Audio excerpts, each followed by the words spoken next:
ঢাকা দক্ষিণ সিটি কর্পোরেশনের অচলাবস্থা এখনও কাটেনি।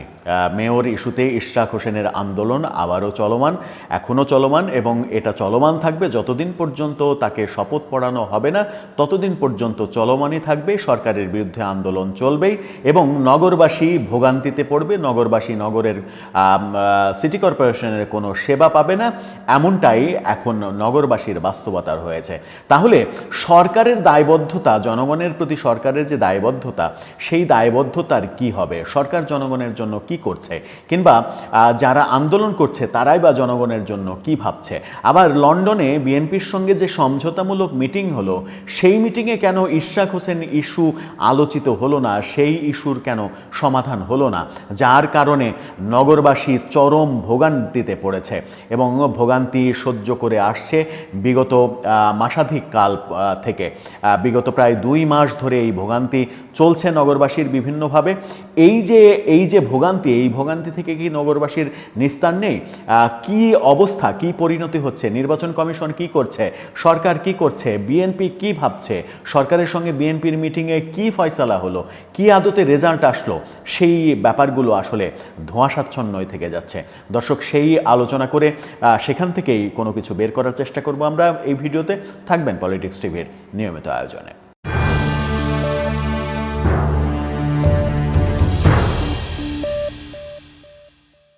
দর্শক, পলিটিক্স টিভির নিয়মিত ভিডিওগুলো স্পন্সর করছে প্রজাপতি.টিভি, নতুন ওটিটি প্ল্যাটফর্ম। আপনারা চাইলে ইউটিউবে, ফেসবুকে, ইনস্টাগ্রামে, টিকটকে দেখে নিতে পারেন। ডেসক্রিপশন বক্সে লিঙ্ক দেওয়া থাকবে, সেখান থেকেও আপনারা দেখে নিতে পারেন প্রজাপতির কার্যক্রম। চলে যাচ্ছি মূল ভিডিওতে। বলছিলাম ঢাকা দক্ষিণ সিটি কর্পোরেশনের কথা। সেখানে আন্দোলন চলছে, অবিরাম চলবে। যতক্ষণ দাবি আদায় না হবে ততক্ষণ আন্দোলন চলবে। আজকে ইশরাক হোসেন একটা নতুন ঘোষণা দিয়েছেন, সেটা হচ্ছে যে আন্দোলন চলবে, চালু থাকবে জরুরি নাগরিক সেবা। জরুরি নাগরিক সেবা বলতে কি বোঝেন? জন্ম নিবন্ধনের কাজ, এরকম মানে যেটা না করলেই না, এরকম 1-2টা জরুরি সেবা করার সুযোগ তারা দেবেন। নগরবাসীর কি এমন পাপ যে তারা এই ভোগান্তি পোহাবে? তারা সিটি কর্পোরেশনের সুযোগ সুবিধা বঞ্চিত হবে আন্দোলনের কারণে, সরকারের একগুঁয়েমির কারণে, নির্বাচন কমিশনের ব্যর্থতার কারণে। জনগণের কথা ভাববে কে তাহলে? সরকার এই যে নতুন রাজনৈতিক বন্দোবস্তের কথা বলছে, সরকার নতুন আশা জাগানোর কথা বলছে, সরকার শেখ হাসিনা সরকারকে ফ্যাসিস্ট বলছে, শেখ হাসিনা সরকার যা করেছে সব কিছুকে ভুল বলছে। তাহলে আমি যখন শেখ হাসিনা সরকারের সব কিছুকে ভুল বলছি, সব কিছুকে দুর্নীতি বলছি, সব কিছুকে বাংলাদেশের বিরুদ্ধে কাজ বলছি, এখন তো তাহলে তার উল্টো চিত্রটা আমার দেখার কথা। কিন্তু আদৌ কি সেটা দেখছি? নাকি আগের মতোই যেই লাউ সেই কদুই চলছে? ওই যে অনেকে বিভিন্ন জায়গায় আলোচনা করছেন যে আগেই তো ভালো ছিলাম, ব্যাপারটা কি সেটাই কি সত্য হতে দেবে সরকার? সেটাই কি সত্য হয়ে যাবে? তাহলে এই সরকারের কাছে যে প্রত্যাশা, বৈষম্যবিরোধী আন্দোলনের পরে মানুষের যে এত বেশি প্রত্যাশা, আকাশসম প্রত্যাশা, সেই প্রত্যাশার কি হবে? সরকার হাত গুটিয়ে কেন বসে রয়েছে? কেন এত সামান্য একটা বিষয়ে, এত সামান্য একটা ইস্যুতে সমাধান আনতে পারছে না? এত জিদ কেন সরকারের? কেন সরকারের একজন উপদেষ্টা আসিফ মাহমুদ সজীব ভূঁইয়া কেন জিদ ধরে বসে আছেন যে ইশরাক হোসেনকে মেয়র হিসেবে বসতেই দেব না? কেন ইশরাক হোসেনই বা জিদ ধরে বসে আছেন যে এই অল্প কয়েকদিনের জন্য তাকে মেয়র হিসেবে বসতেই হবে? কেন বিএনপি দলীয়ভাবে এই সমস্যার সমাধানে উদ্যোগ নিচ্ছে না, যখন লন্ডনে নির্বাচন নিয়ে মিটিং হচ্ছে, লন্ডনে রাজনৈতিক সংকট সমাধানের উদ্যোগ হচ্ছে এবং আশার আলো দেখছে পুরো জাতি যে সংকট বোধহয় কেটে যাচ্ছে?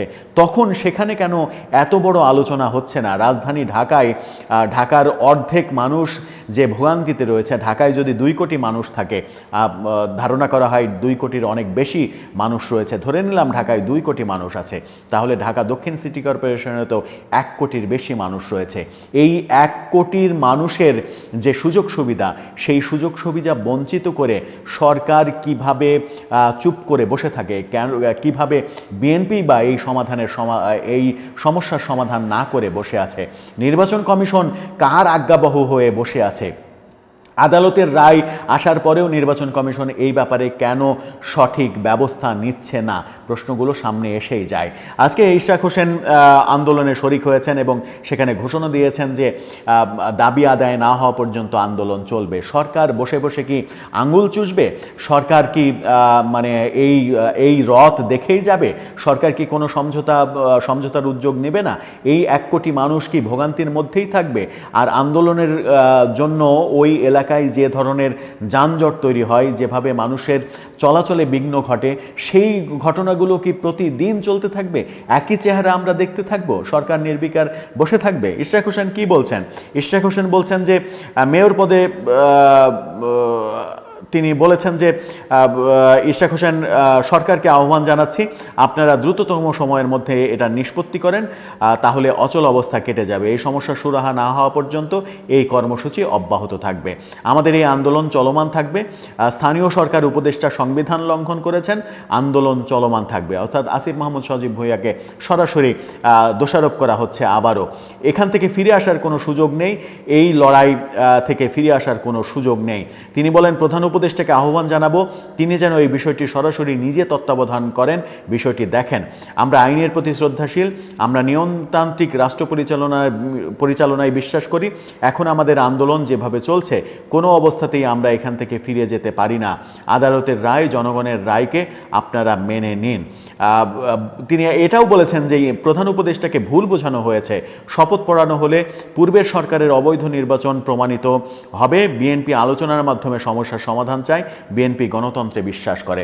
খুবই গুরুত্বপূর্ণ একটা পয়েন্টে কথা বলেছেন, যে কথা সরকারের পক্ষ থেকে, আসিফ মাহমুদ সজীব ভুঁইয়াদের পক্ষ থেকে, এনসিপির পক্ষ থেকে বলা হচ্ছে যে আমরা বিগত সরকারের নির্বাচনকে অবৈধ নির্বাচন বলছি, অগ্রহণযোগ্য নির্বাচন বলছি। আবার বিগত সরকারের নির্বাচনের রেজাল্ট আদালতের মাধ্যমে নিয়ে সেই নির্বাচনকে এক ধরনের বৈধতা দিয়ে স্থানীয় সরকারের প্রতিনিধি হিসেবে শপথ পড়তে চাচ্ছি। এটা দ্বিচারিতা কিনা? বিএনপি এই ব্যাপারটাও ভেবে দেখবে কিনা যে আওয়ামী লীগের নির্বাচন যদি অবৈধই হয়, তাহলে ইশরাক হোসেন যে মেয়রের জন্য দাবি করছেন এবং সেই মেয়রের জন্য দাবি করার মাধ্যমে আওয়ামী লীগের নির্বাচনটাকে এক ধরনের বৈধতা দেয়া হয় কিনা। ইশরাক হোসেন অবশ্য পাল্টা যুক্তি দিয়েছেন যে সেই নির্বাচন যে অবৈধ ছিল, আদালতের রায়েই সেটা প্রমাণ হয়েছে। আদালতের রায় আগের নির্বাচনের ফলাফল বাতিল করে যে নতুন নির্বাচনের ফলাফল দিয়েছেন, সেটার মাধ্যমে প্রমাণিত হয়েছে যে আগের নির্বাচন অবৈধ ছিল, অর্থাৎ আগের নির্বাচনের ফল অবৈধ ছিল। তিনি বলছেন ফল অবৈধ ছিল, ফল অবৈধ মানেই নির্বাচন অবৈধ।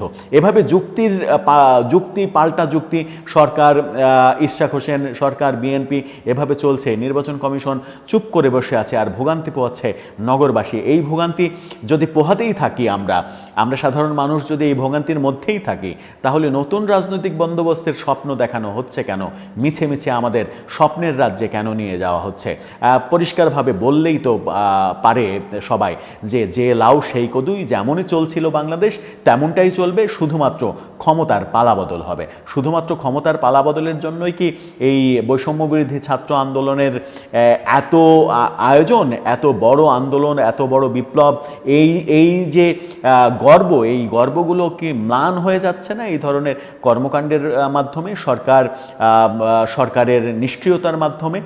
আমার মনে হয় প্রশ্নগুলো সামনে এসে যাবে অনেক বড় আকারে, এবং এই প্রশ্নের সমাধান জনগণ খুঁজবে আগামীতে, এবং জনগণ ঠিকই কাঠগড়ায় দাঁড় করাবে আপনাদের, যারা এইগুলোর পেছনে কলকাঠি নাড়াচ্ছেন। দর্শক, আপনার মতামত জানিয়ে এই ব্যাপারে লিখতে পারেন আমাদের কমেন্ট বক্সে।